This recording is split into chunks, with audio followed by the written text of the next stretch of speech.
you would save time. Right. Good. Very good. We'll do just simple. Okay.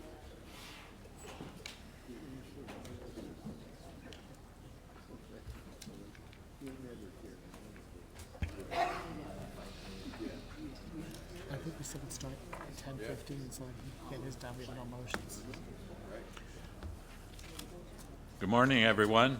I'd like to call this joint meeting together with the Michigan State Transportation Committee and the Michigan Aeronautics Commission. We have this meeting about once every 2 years. I'd like to remind everybody to please sign in, even if you signed in earlier, to one of the single commission meetings. And I'd also like to remind the commissioners to speak clearly and into the microphone recording systems. Thank you. At this time, I would like to... I just need a clarification. I think the meeting, was it posted for 10:30? If it was, we need to wait. We're gonna, actually, what we're gonna do is we're just gonna have, open this up, let the director do his, because he has to leave, and then hopefully get to 10:30.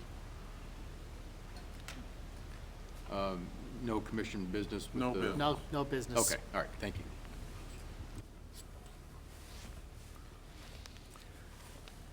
Interrupt my train of thought there. We'll get through it. So at this time, just to keep things moving along, could we ask the commissioners to introduce themselves? And I'm talking about both sets of commissioners, so we can, because people have a little time crunch here, very simple introduction. So maybe we could start at that end and come down this way. Just introduce yourself. I'm Helen Zierop. I am State Transportation Commissioner for MDOT. Thank you. Hello, I'm Christian Tielma, State Transportation Commissioner for MDOT, background in real estate and construction. I'm Stephen Adamini, the new boy on the block. This is my first meeting. And a good Finnish boy. First meeting back. Yeah, I did serve 4 years in the 80s on the Transportation Commission, so I'm not exactly a rookie, but I'm a little rusty. Todd Wyatt, State Transportation Commission. If Aeronautics is looking for bonds today, sorry, we're fresh out. I think so. Roger Salo, Michigan Aeronautics Commission. Mike Trout, Commission Director. Rick Fiddler, Aeronautics Commission. Good morning, Kelly Burris, Aeronautics Commission. Good morning, Brian Balo, Aeronautics Commission. Hello, I'm Russ Cavaloon on the Aeronautics Commission. Brian Teff on the Aeronautics Commission. Brian Smith on the Aeronautics Commission. Laura Mester, representing Director Ajiba from Department of Transportation. Kevin Jacobs, Aeronautics Commission, representing Director Eichengerd with the Department of Natural Resources. Good morning, Brian Buds, Commission Advisor for the Aeronautics Commission. Mike Hayes, I'm a State Transportation Commissioner from Midland. Roger, I think we're trading him to you. He's over there. Come on. I have to apologize ahead of time, I have to scoot. We're pressing along just as quick as we can. So thank you, everybody, for being here. At this time, we have an informational report from the Director Ajima from the Department of Transportation.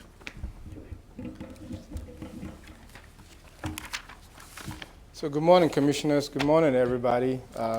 Really great to be here. First, I want to thank the members of the State Transportation Commission for their bold leadership this morning, the action they took. I think it's going to help us along the way. Part of my presentation is going to show you what our augmented program is going to look like and all the work we've put in to prepare ourselves for today, quite frankly. First, what I'd like to do is talk a little bit about the budget. All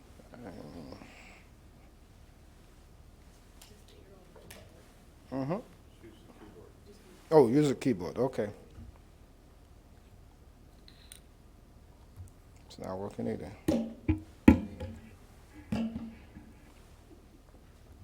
There. Is that right? Okay. All right, so today I'm just going to talk briefly about the budget, give you an update on the budget, and also, as I mentioned, talk about the augmented plan. So the 2020 budget highlights shows that we're going to have about $278 million in local federal aid. Cities and villages gets about $621 million. Counties gets 1.1 billion based on Act 51 formula, obviously. MDOT gets 1.3 billion of that in state trunk line. Local bridges gets $21 million. Grants to local programs is about $33 million, and rail gets $6 million. I want to talk a little bit about the local program. I think last year I did a presentation with the State Transportation Commission, and I mentioned that we have about 77 bridges in the state that's closed right now because they don't have enough to support the load anymore. It's just in really bad condition. 76 of those 77 are local bridges, and we only have one of them. But the point I'm trying to make is that this money is not anywhere close to being able to solve the problem we have. We get close to $300 million worth of requests annually.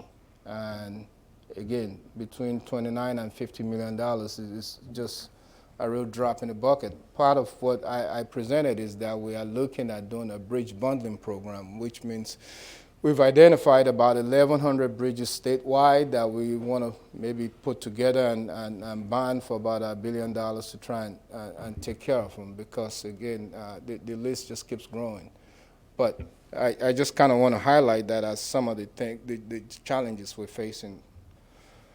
So on the maintenance side, we have about $66.5 million maintenance increase, and that will support material increase, $7.4 million. Non-winter deferred maintenance, $51.2 million. This will help us a lot in the non-winter maintenance area because there's a lot of things that because of the budget shortfall we have not been doing in the summertime.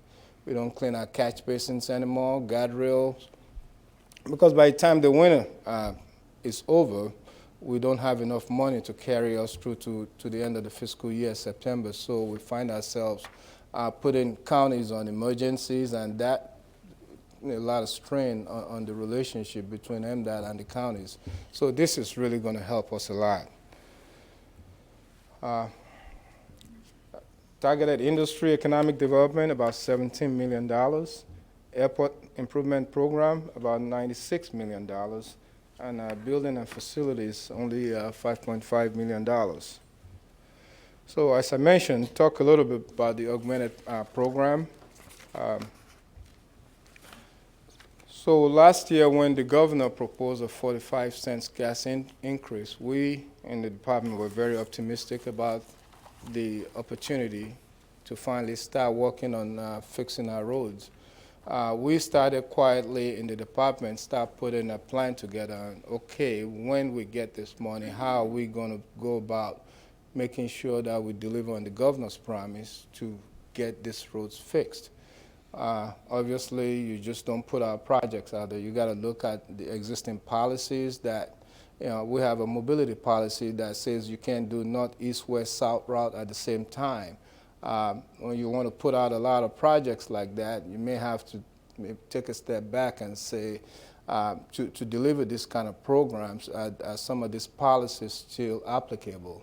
So we quietly did a lot of that. We formed teams that put some strategies together, and part of the strategies are what I'm kind of going to go over. Luckily, we did that. Now, I think with the bonding discussion we had today and the governor's plan, the legwork we've done to get to this point all still applies, so we're not reinventing the wheel. So that's all part of what I'm going to share with you. The objective, obviously, is MDOT's people, processes and systems are organized, prepared and aligned to sustainably deliver a capital improvement program 2 to 3 times the size of our current program. And that was our assumption going in. Again, part of the assumption is that we were going to be getting a $1.5 billion increase annually. That was based on, as I mentioned, the 45 cents gas tax increase. The increased work demand will create increased competition for talent, and therefore poaching our current talent. We were really worried about the fact that, a lot of consultants out there, obviously, we've invested in our people, trained them. They're going to be targeting some of our middle experienced engineers because they're going to offer them more money than we can offer them. In the past, people come to work at MDOT or state agencies because we were able to give them a lot of benefits that the private sector couldn't give them.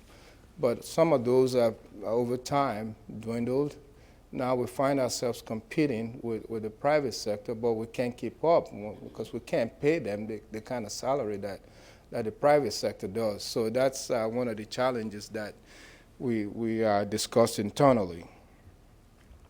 So this is more of a process map of what we said, okay, how do we really achieve this? As you can see, that's still got the 2019 date. Again, I still think it applies today. We looked at, okay, what is our augmented program delivery looks like if we were to start last May 2019, right? We evaluated and we put a team together. You'll see in my next slide all the areas that we said we're going to focus on. Those teams went out and they met over a period of time, came back periodically with ideas, and we share ideas and go back and keep working on it. And these are some of the things we looked at. We looked at policy, procedure, and barriers. As I mentioned, mobility policy is one of the things we looked at. What are the barriers that are going to prevent us from being able to deliver this program, right? We looked at project management. As I said, do we have the right talent in-house to be able to manage these projects? What happens if some of these consultants start poaching our people? How do we replace them? Does it mean we have to put out more consultant work? But we also realize that we still need that in-house expertise to be able to make sure that we're overseeing the consultant work, that they're doing the right thing. So those are some of the challenges we looked at in that area. We looked at risk management and resources. Are we going to have enough people? We looked at consultants, contractors, and contracts. Are we going to have runaway costs? Because, quite frankly, that's one of the things that I worry about. You put too much out there so quickly, you may start seeing inflation. How do we make sure that doesn't happen? And you have to obviously dole it out methodically to the point where the public is seeing the difference, but also we're making sure that we're controlling costs. We looked at long-term program management. How do we communicate this, not just internally and externally, that, yes, we are making progress, and also putting our people first. So the breakdown of that is this: policy and procedures barriers. As I mentioned, we identified federal versus state-only program and project requirements. There are some things in the federal regulations that would also prevent us from being able to do a lot of things we like to do quickly. So making sure that we're taking proactive steps and try to get those federal regulation barriers out of the way was one of the things we focused on. Risk management, reduce QA/QC process for plan development based on project type and risk. Our quality assurance and quality control is very detailed. Do we need to do that kind of detailed quality assurance and quality control on all our projects, or do we look at the high-risk ones? Because again, with this kind of program, you don't have enough resources. You want to maximize what you have to focus on the most risky projects, that before we get them out, we make sure that they're ready to go. Again, project management, develop more robust PM support structures, systems, and resources. This, to me, I think is still one of our biggest risks. Project managers, are they highly trained? Are they trained enough to be able to do that? Because as consultants poach our people, now you move people up that may not be quite ready. What kind of support system are we going to give them so that they're successful, right? So it may end up being another layer of oversight on these new managers. These are some of the challenges that these teams looked at. The names on the right, I apologize, the previous slide I should have mentioned, the names on the right, you see on the right side are the names of the team members that worked on each of these issues. Consultant, contractors, and contracts. Extend the duration of as-needed selections. New as-needed selections to be 3 years with 1 year options. Right now, consultants are saying, well, you put out a lot of this kind of projects, it cuts down on the process of trying to do consultant selection if you give us a longer term contract. That means, we can keep working and not having to spend time putting proposals together and all that. And there's some merits to that. So again, I'm not saying that we've adopted all of this, but these are some of each of these bullets are some of the challenges we looked at to get ourselves ready for what the commission eventually passed today. And then long-term program management. Work toward former utility coordination, relocation agreements. When you're putting out a lot of projects like this, there are some projects that are delayed because of utilities that has to move out of the way before you can start digging, right? We have some gas mains under our bridges or under our freeways. I remember a project we did in Jackson. It was a 50-year-old sewer line that's underneath that freeway. We didn't even know it was there. During utility meeting, we found out that it's a main line that runs across the freeway that services the whole of Jackson downtown and the whole surrounding area. We had to take a step back and look at that. So what the team looked at is, okay, how do we identify those kind of utilities ahead of time so that they don't delay the project delivery? Communications, develop and delivered presentation materials for internal gatherings. Not just internal, also external. How do we communicate what we're doing? What does success looks like? When the governor made her proposal last year, I did a lot of town halls all over the state, getting out, educating the public on what the proposal is and what it will do if it's implemented. Obviously, unfortunately, the 45-cent gas tax was not enacted, but I think, again, all the work we've done up to date applies with this $3.5 billion stopgap measure. So part of what this team has done is look at every possible way to make sure that we are successful at the end of the day. And then putting our people first, implement the use of already approved civil service compensation options. I mentioned that earlier. We have a major workforce challenge coming up, and that is because with unemployment being so low, and obviously we've spent a lot of time training our folks to get to that mid-management level. They are some of our most experienced mid-management employees. Consultants are going to be coming after them with a lot of offers to try and obviously lure them away from MDOT. So that's a big challenge for us, and we're going to have to continue looking at ways to deal with that. And just wanted to talk a little bit about what do we do moving forward. This is a living plan. I may be modified, as I mentioned before. We set this plan up for the 5 cents gas tax. but it's still applicable now. And we're going to continue to revise the plan as we go. But based on the action today, we are looking to start implementing some of these right away. So with that, I'll take some questions if any of the commissioners have any questions. Thank you for having me today.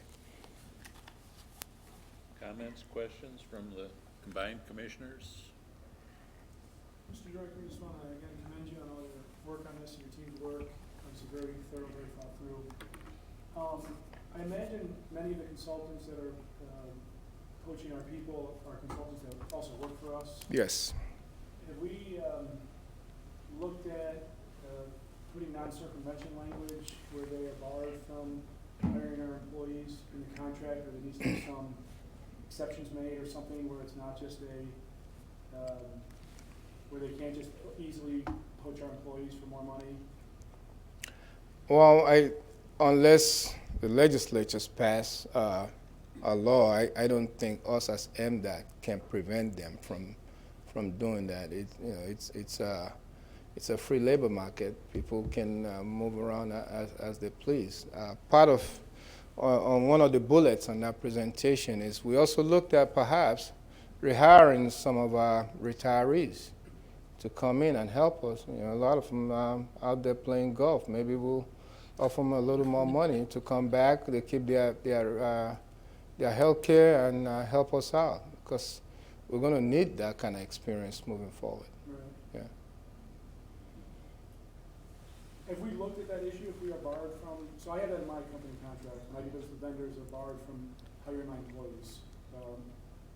Non-circumvention language, it's pretty common in a lot of contracts. I don't know if, because we're a government entity, that we'd be barred from doing that. Have we looked at that issue to see if that is something we could explore? I think, quite frankly, there is a law out there right now, but I don't think it's been challenged, saying that you can retire from state government or MDOT and come back to work for a consultant that works for MDOT. But I don't think it's been legally challenged. But we have not looked at pushing the legislatures to pass any kind of law saying that a consultant cannot come after our people. Again, it's a free labor market, but they can go work anywhere they want. For us, it's a good thing. We've trained them. They're staying in the industry, even though they work for consultant. They're still helping us deliver the program. You know, obviously at a higher cost than we will pay them, but I still see it as a win-win. Yeah. I have a question. Sure. Obviously, this is a big deal, and if the department, and you can comment on, what's the multiplier effect on Michigan's economy because of the magnitude of this project? You mean of the new bond money? Well, I don't know. Laura, can you speak to that? I don't think we've done that. We haven't looked at it from that perspective, other than the fact that, you know, one of the things as we looked at the projects, the cost of inflation as it relates to construction costs, and then comparing to the cost of borrowing, you know, by having more projects in, it will impact the jobs that are available. Sure. But we didn't try to determine what that really meant in real dollars, other than we'll have 122 new projects into the program that will be spread over 4 years that just by the volume will impact who will be available to do it. And then we'll work with the industry to address the need that we have. It seems like, having served on TF1 and TF2, they always did talk about a multiplier effect, and obviously that may have changed, but and maybe you didn't look at it because hard to get to this point. So. Well, I suspect eventually we will. Obviously, we did not know the amount of the bond and everything else prior to a few days ago. But I think eventually we'll go back and take a look at how much does this add to the economy, and what's the That could effect be of a that. significant number. Yeah, That's absolutely. a great deal. Yeah. Yes. thank you. Thank you, Other sir. comments? Questions? One last one for me then. Sure. In prior task force, they talked about the I-94 through Detroit that was substandard from a standpoint of when it was built compared to now. Is this going to be looking at that, or is that you take those on project by project? I think the 94 specifically, we've already been doing some piecemeal work. If you drive through there, you'll see there's several bridges that's already been lengthened to make room for what the new freeway alignment's going to look like. So what we've been doing is slowly chipping away at those based on the conditions of each of those bridges. I think we've done about, Tony, correct me if I'm wrong, close to about 10 of them right now. Right, yeah, about 10 bridges along that corridor. So last I remember when I was in Metro, the estimate was about a $2.9 billion project. So Yeah, big project. we obviously don't have that one-time $2.9 billion. So we're going to do it in segments and slowly chip away at it. Yeah. Okay, thank you. Thank you, sir. Thank you, commissioners. Appreciate it. Thank you for having Thank me. you very much.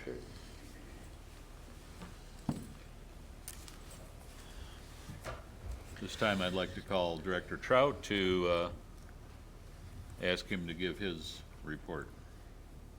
And I understand some people need to leave, so we appreciate you being here, and thank you very much. Thank you, Director. Good morning, Commissioners.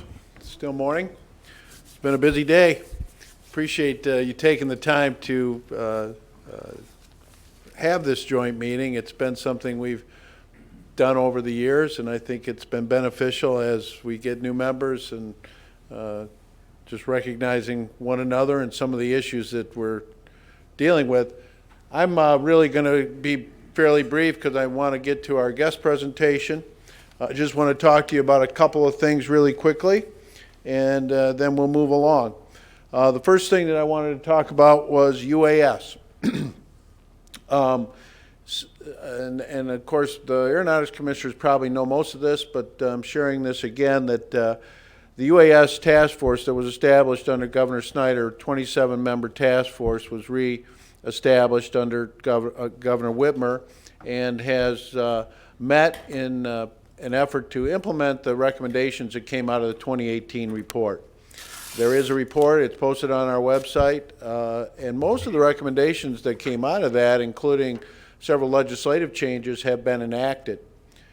Foremost for us was the kind of the concept that, you know, the Aeronautics Commission is going to have a role here, what that's going to be exactly. As you know, this is a very dynamic field, and it's changing quickly.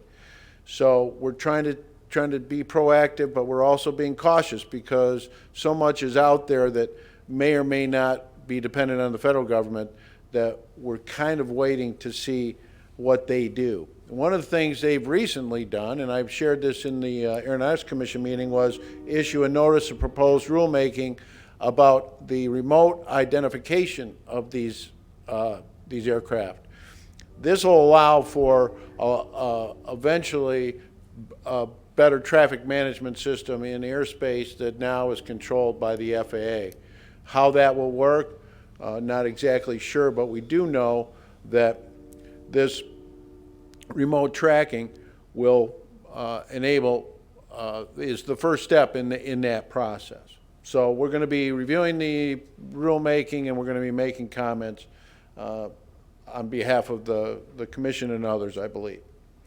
We do have a UAS training coming up. We've been doing these now every couple of months for folks around MDOT. MDOT has been a leader in this realm in terms of state departments. We've issued guidelines, operating guidelines, and other types of things for all of MDOT departments to follow, how we acquire these vehicles, how we're trained on these vehicles, how we fly these vehicles, how we notify folks that we are. So part of the training, and you'll see this is like a 2.5, 3-day training on all the elements. We have, I think, already 30 people signed up or something like that, and we have room for a few more. But this has been very successful, and my office spearheads that effort. The other subject I wanted to talk about real quick is PFAS. And the reason I wanted to mention it is because, again, Michigan has been a leader in this realm as well. When I first started hearing about PFAS, probably not even 2 years ago. And in the last couple of years, a lot has happened. The governor, again, established the Michigan PFAS Action Response Team. This group includes Director Ajaba, who had appointed me initially to sit on this team, and has now transitioned to our environmental section. But the reason that we were involved is because airports were impacted by this, because firefighting foam was one of the most pronounced items of PFAS, which is a family, obviously, of chemicals that were out there. Michigan took action. The legislature appropriated $400 million, and I'm sorry, $400,000 for airports to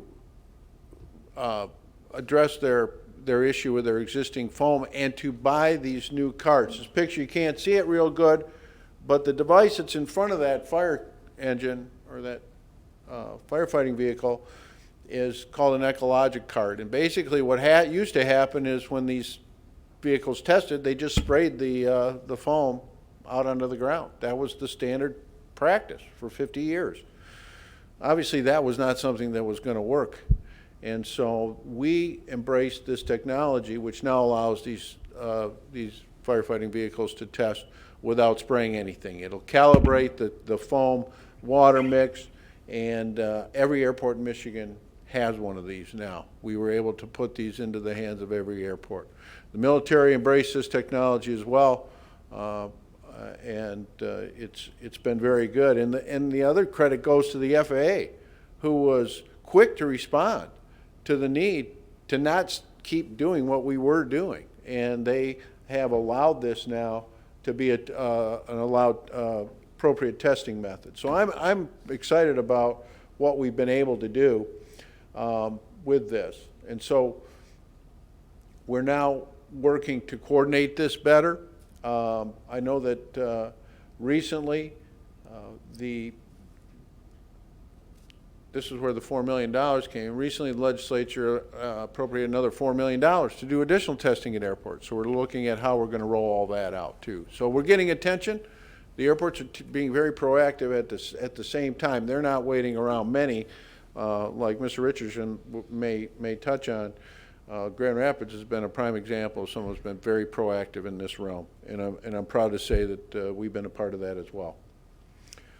Just want to mention a couple of upcoming events. We have our women's career, or we had our women's career symposium over the weekend. We had several of our staff attend. Jackson National across the airport hosted this event. It's something that we've done the last couple of years, trying to promote aviation careers to women. Great thing. Our conference is next month. It's coming up. If any of you have an interest in getting more information on that, just let us know.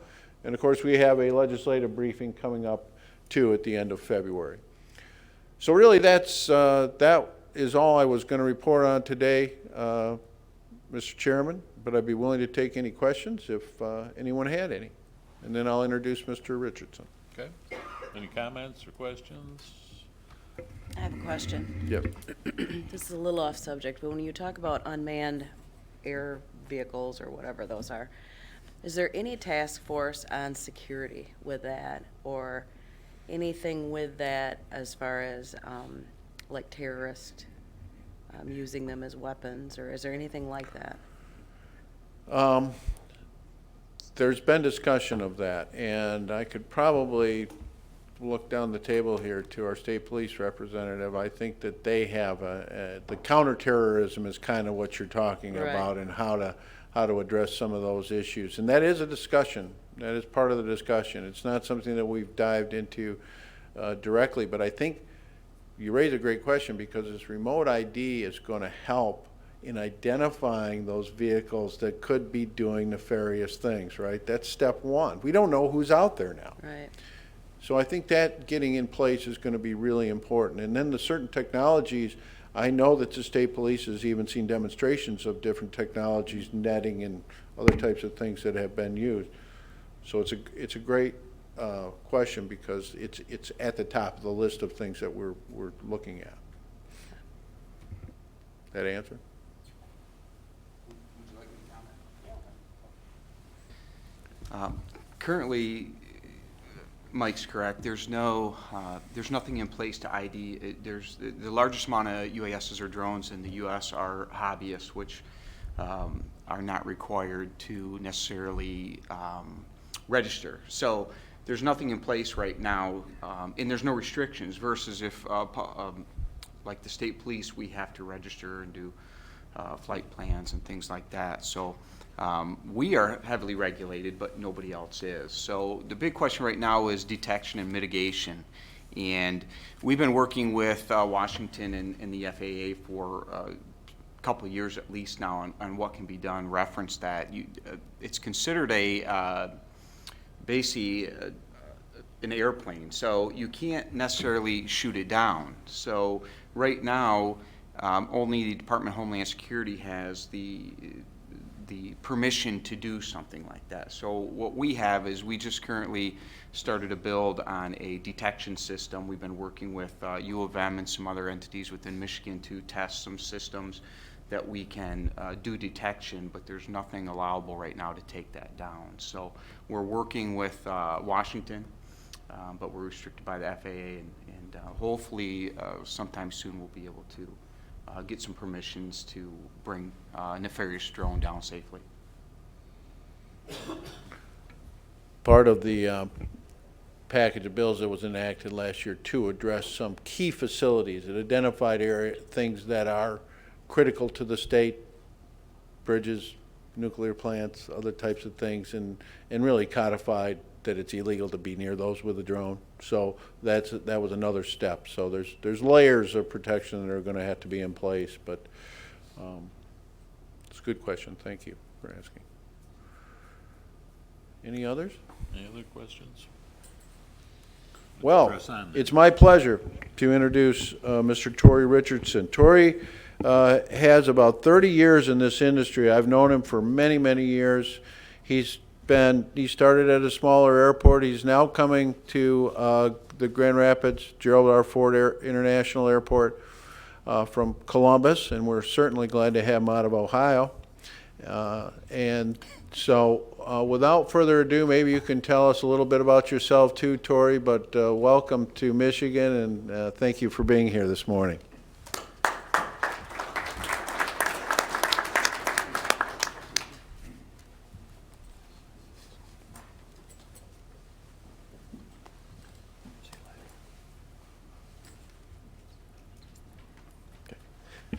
Thank you, Director Trout, and good morning, Mr. Chairman, fellow commissioners, directors, staff, the audience. Certainly appreciate the opportunity to be here with you this morning, share a little update about what's happening at the Gerald R. Ford International Airport and a lot of exciting things that are happening there. As Director Trout said, I've got about 30 years experience in the industry, really starting in Dubuque, Iowa, then went out to Rapid City, South Dakota, Fort Wayne, Indiana, Columbus, Ohio, before landing here in Michigan, and glad to be here. My background covers a lot of different functions and capacities over the years: firefighting, airport operations, airport administration, maintenance, working for the Weather Service, providing aviation weather reporting for flight crews and their dispatches, working with the airlines, working with fixed base operators, fueling and servicing airplanes. So a wide variety of things that I was very, very successful and appreciative of being able to get involved in my career. So I'll share a little bit of an update here on what's happening. Certainly would like to take any questions. You can either do that along the way or we can wait till the end. But just for sake of background and reference, I think most of you know we are now an independent authority. It used to be a department of Kent County government. We have 7-member board. We have 6 of those members appointed right now. We're expecting our 7th member to join us here probably in the next 30 days.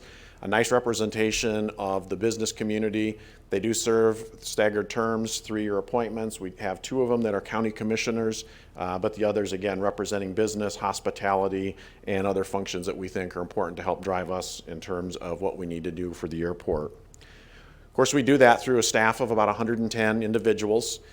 We pride ourselves on trying to make sure that we provide the most exceptional travel experience for our guests and providing growth and prosperity for all of West Michigan.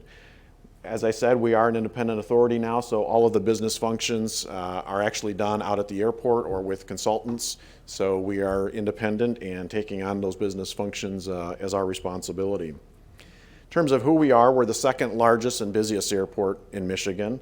I will tell you we are the fastest growing. We'll get to that in a little bit. Presents its challenges as well. But just over 3.5 million passengers last year. We operate over 3,200 acres of land, and that is really the place for about 2,000 people to be employed, and we provide over $3.1 billion of economic impact to the region on an annual basis. So we pride ourselves on being an economic engine.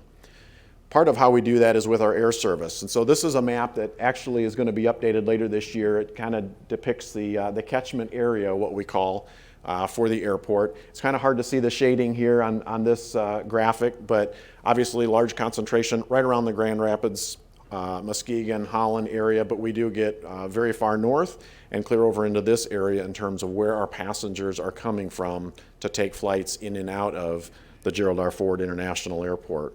And of course, the reason that's happening is because we're very successful with our air service development efforts, and with the ridership that we've seen, have been able to really grow those partnerships. Now up to 7 airlines. Midwest Express down here has announced that they will start service. They haven't started the actual service yet, so we have 6 airlines operating today, a 7th one hopefully soon. But 7 airlines providing over 35 destinations, and again, the places that people want to go. So we're serving all of our top markets out of the airport, and are very proud of that.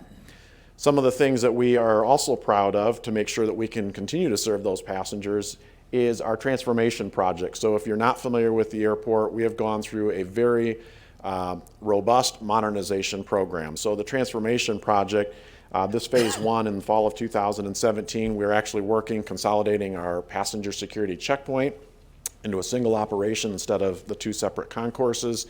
At the same time, we are working in the ticket counter areas, and that is actually something that is ongoing as we speak today that will wrap up in July, June timeframe of this year.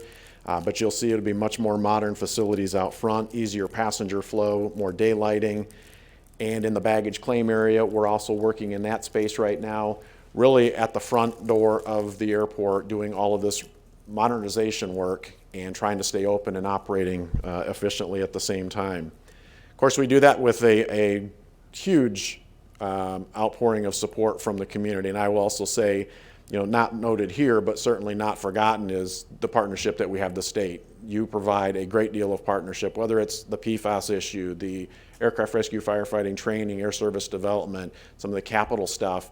A huge partner for us. And also on the federal level, John Mayfield's in the audience. The FAA is a huge participant in the funding and the planning that goes on to make the airport successful and sustainable as well.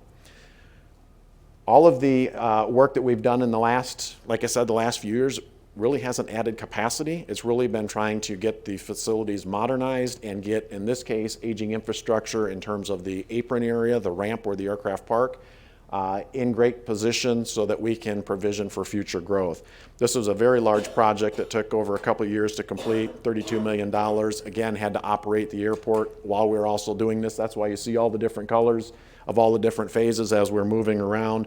This gives you another glimpse of an actual photo of the construction taking place right outside of the new consolidated checkpoint area in what we're calling the Grand Hall, and where we've got some food and beverage options for the passengers. We're very pleased to actually do the ribbon cutting on that on a very cold December day, but very pleased that that is now fully operational. I mentioned growth. So if you look at this chart, you can see, this pointer's going to work. You can see up here that Grand Rapids over the last 10 years has had about 88% growth. All you have to do is add a couple more years on here, and it's really been about 100% growth. fastest growing in Michigan. We're very pleased with that, but it does present its challenges. So we have recently completed a master plan, and we are finding that we're blowing through all those forecasts very, very quick and much sooner than what we had anticipated. In terms of our annual passengers, really pretty stable. You can see everybody does like to get away and see a little sun. This spike here is representative of the spring break, where everybody's getting out of Michigan and going south. So we do see a little seasonality there, but for the most part, relatively stable traffic, and as you can also see, every year growing on top of the previous year. So last year was 10% growth. That was on top of 16% the year before, and that gets us, like I said, back to some pretty significant numbers. Of course, we're working through the master plan process right now. This just gives you a general layout of the airport if you're not familiar with it. Lots of development opportunities there. We're working with a master land developer right now to identify highest and best use of parcels around the airport, still preserving the integrity of airfield operations, what we need for future development, both in the airfield, which we're in pretty good shape, but also on the land side operations. Project Elevate is really a next program that will really focus on some of the shortcomings that were identified in our master plan. Again, the master plan is really looking out about 20 years and saying, what do you have today? What's the need going to be in 20 years? And what's the gap that you've got to fill to be able to accommodate that future growth? Some of the things that were identified in there is a federal inspection station, the air traffic control tower needs to be relocated, and we need more space for Concourse A. In addition, there are some other things that we found in there. Again, most of those said we wouldn't need them until about 2026, 2031. We're finding we're hitting those numbers today, and it's going to need to happen a little bit sooner.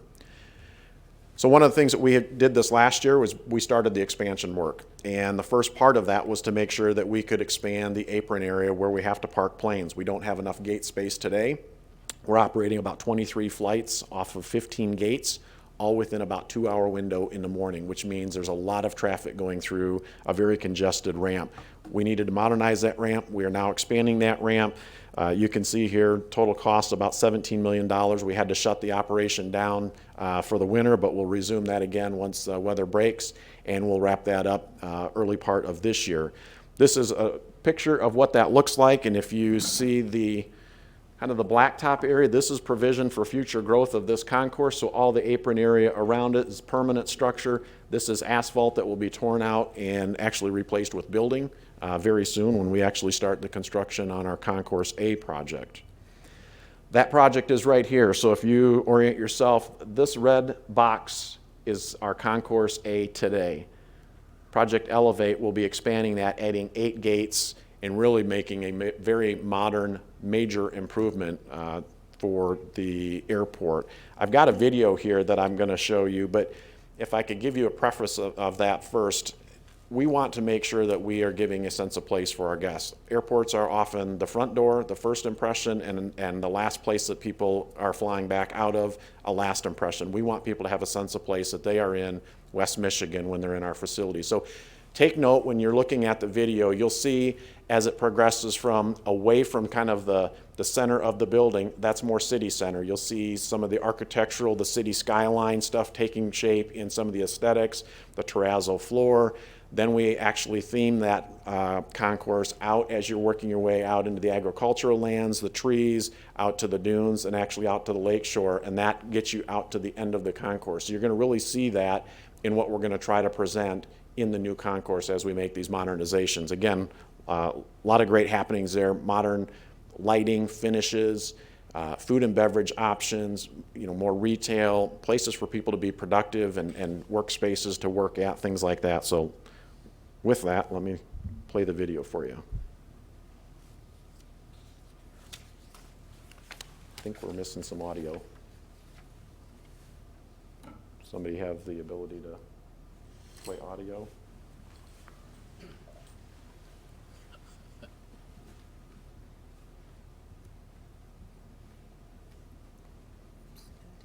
Yeah, just go like this. Should be playing right now. I don't know why I walked up there. I can't read anything.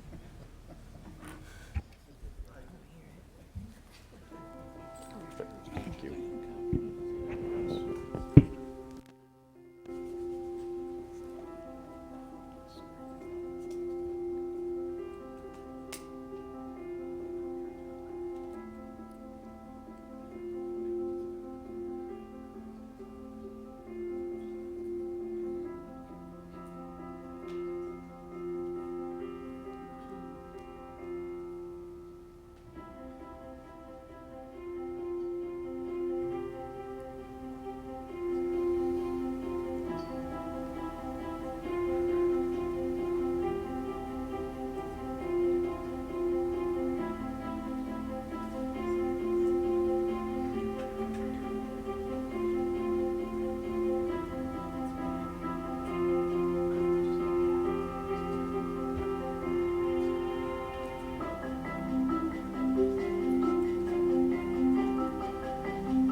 actually, if you're standing in the right place and you're looking at those lights, if you look at the map behind it, that's actually the state of Michigan and what that looks like from a satellite image with all the city centers lit up at night.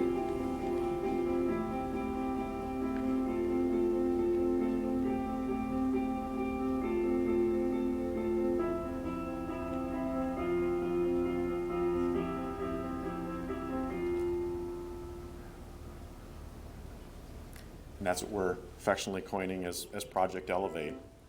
Again, this is just some of the stuff that you'll see inside the facility. Very nice, modern look, finishes. Great opportunity for us to continue to serve our guests very well. And a much larger concourse.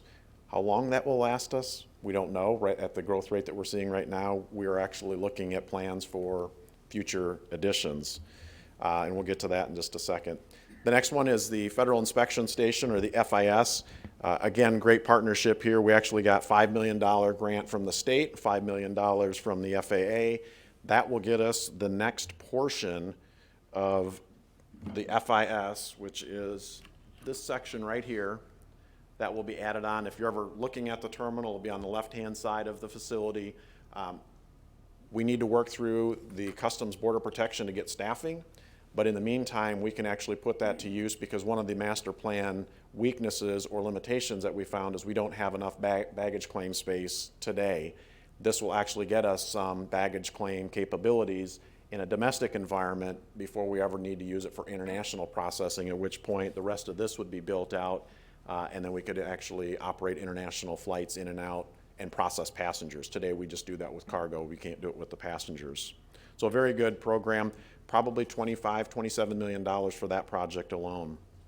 The next one is the Air Traffic Control Tower, built in 1963. We have serious issues with line of sight with that facility. It is actually beginning to limit our ability to grow. This is kind of what that line of sight shade looks like if you're looking from the tower. Development in this area of the airfield is limited because of that, so we've limited the height of the parking structure and actually stair-step the parking structure to maintain that good line of sight that we need. We've also denied development of hotel, actually have had to reposition hangars out there in terms of where they can actually go. So we're really getting into a situation where it's beginning to limit our ability to future grow, not the size of the footprint, but within the existing footprint that we have today. A couple of things that we're working on right now is a parking challenge. So we have a shortage of parking. We know that we're 1,100 spaces short of parking spaces today. Of course, we need to put that ideally in the garage. We can't do anything with the existing garage, so we're trying to figure out what else we can do. A future garage would be out in the north area out here. We have an ETH lot off to the side right now that we're actually working with the rental car operators and looking at a design for a consolidated rental car or ConRack facility that would allow the rental cars to be picked up by the customer from their customer service building, the transactions that need to take place there. Once the cars are back and returned, the operators could then actually refuel them, wash them, vacuum them, get them ready for service. That would all take place in a QTA or quick turn area back here. The other 4 levels here would be for storage of those vehicles. That will give us some capacity in the parking garage out front by getting the rental cars out of it. But again, it only gets us to basically what the consultants are saying is a shortage that we have today. So really not getting in front of that curve yet. We're just trying to catch up. Just across the airfield, we're priding ourselves on another investment in the general aviation side with this new fixed base operation, or FBO construction. AvFlight is building a new building out there. It's under construction now. Both the vertical and horizontal work is underway. Give you a frame of reference of where that is. Kind of in that northeast quadrant right up here. If we talk about relocating the control tower, that would be over here. So new access over here, new development, nice new facility, about 60 jobs associated with that project. We're very pleased to have more investment in general aviation on our airfield. This is just a picture about 2 months ago actually, so actually more skin on that, roof on it, and coming along quite nice. Expecting to open that up in the April-May timeframe, so it'll be a nice new addition. Of course, we can't be in Michigan and not harp on the fact that we get to move snow, right? So pieces of snow removal equipment are getting very complex, very expensive. We have to move a lot of snow. These are 24-foot blades with 22-foot brooms and multifunction equipment. We also have the Snow Wolf snow blowers, they can cast 150 feet, throw about 7,500 tons an hour. So we pride ourselves in our snow season. We can typically fill the equivalent of 20,000 Olympic-sized swimming pools with the snow that we have to move. So lots of snow removal activity. Fortunately, this year it's been pretty mild. We'll see what we get. And of course, we'd always say, a mile of road gets you a mile further down the road, and actually more investment needed, but a mile runway can take you anywhere in the world, and we certainly pride ourselves in the airport being a great investment. Again, that's a picture of the snow crew at work. Mr. Chair, that concludes my presentation, but I'm happy to take any questions or comments from you or the other commissioners. Thank you very much for your informative presentation, and we open it up for questions for Mr. Richardson. Thank you. Yes, Mr. Chairman. Mr. Richardson, welcome to Michigan. Thank you. The greatest state in the Union. I know you've been to several, so you can agree with me that this is the best. I have a couple questions. First, regarding your federal inspection facility that it sounds like you're in the process of planning. You had mentioned federal inspections taking place there. Do you have 121 carriers who have identified routes that can support that need? Or would it be non-121 needs that you'd be servicing there? And if you do have 121 carriers, are you at liberty to disclose where they plan to propose routes? So our conversations are very preliminary right now. We have had conversations with those. We wouldn't speak specifically to the air carriers, but we do have air carriers, and for your purposes or the purpose of answering the question, they're more likely going to be the sun and fun types of destinations. So more or less a leisure market and a leisure carrier that would provide that.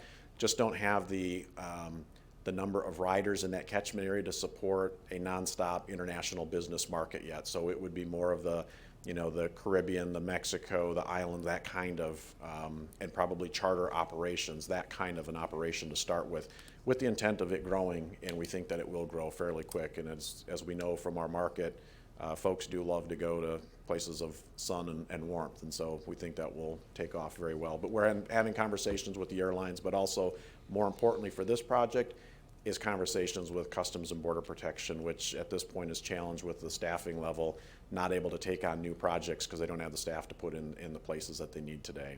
So it's probably more of a long-term play for that project to come to fruition. I think, have you been here 2 months?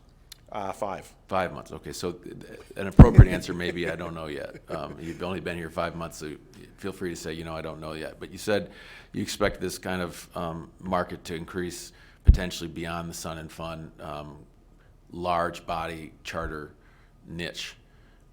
Where do you see that? If it does expand and you do get 121 scheduled interest, what are you thinking?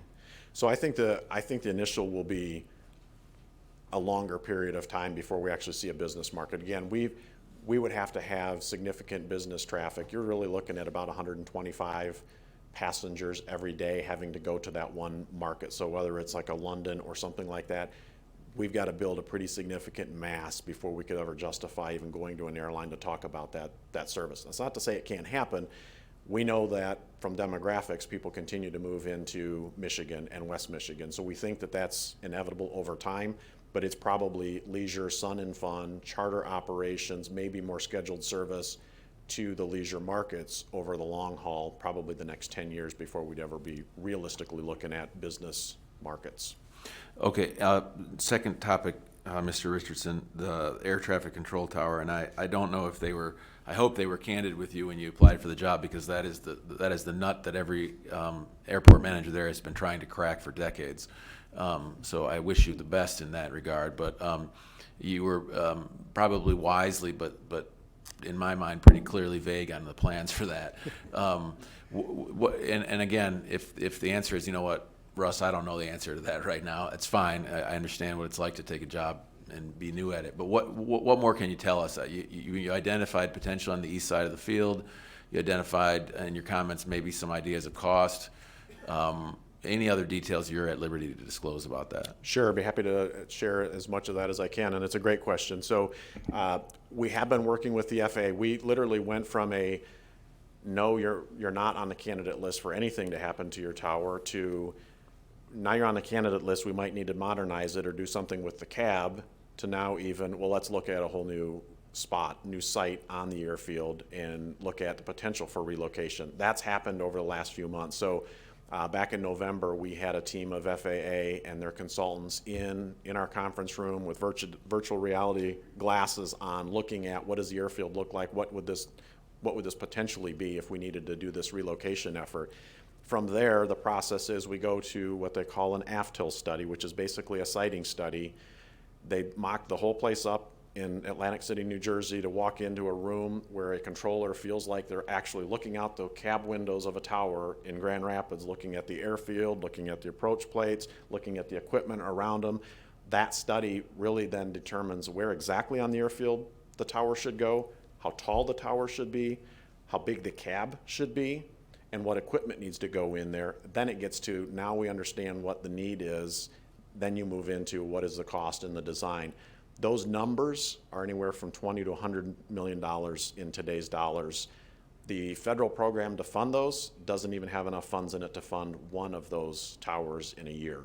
So our challenge is, and what we're being told by the FAA and some of the consultants is once you get through that AFTIL study that we're scheduled to go through in June, takes about 6 months from there for them to get their kind of arms around what is exactly needed. Then we're hearing it's about 7 to 10 years to actually get a tower in the program and constructed and built. That's the piece, that's the window that we're going to try to shorten by working with all of our partners to see if we can expedite that. Because again, it's limiting our abilities today. Is there any model in the nation where entities like the Right Place actually come to the table with support for that? Actually, they have in a big way. We have over 80 letters of support. I'm sorry to interrupt you. I know that they're very supportive, everybody is, but have there ever been public-private partnerships to narrow that 7 to 10 year window where an airport actually needs capital? So there's two different ways of looking at that in response. So whether we pay for it, in other words, is the community or somebody else going to help step in and pay for that to get it done quicker is one scenario. The other is the FAA and getting money to the FAA in order for them to do the construction. That will obviously have some impact on the timing of getting it done, but nonetheless, this is a federal facility. It still will have to run through all of their requirements and in terms of procuring equipment and things like that. There are processes that they will still have to run through that we don't really get to control or shorten the window on. Well, I appreciate you. You've been game for some tough questions. I appreciate you. I'm glad you're here, and I wish you all the best at your new role. Thank you, Mr. Chairman. Thank you. Thank you. Just a quick question. Where are your number one markets that you're serving from Grand Rapids? A few of them.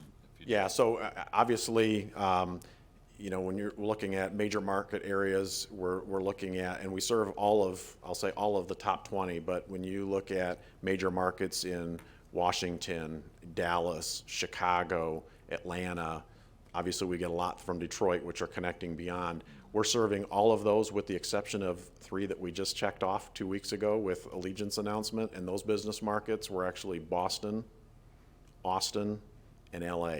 And so this summer we'll actually have seasonal service to those last 3 remaining in our top 20. Cool. Thank you. And there's of course always lots for Sun and Fun and Las Vegas and all the Florida markets. Yeah. Any other comments or questions? Well, thank you very much for the report. We Thank you. Appreciate it. Appreciate it.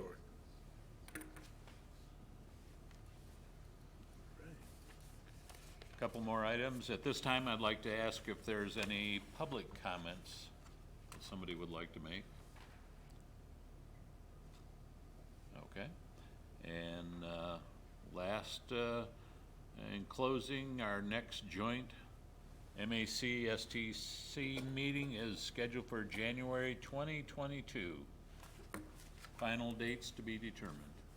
Thank you very much, everyone. Appreciate it.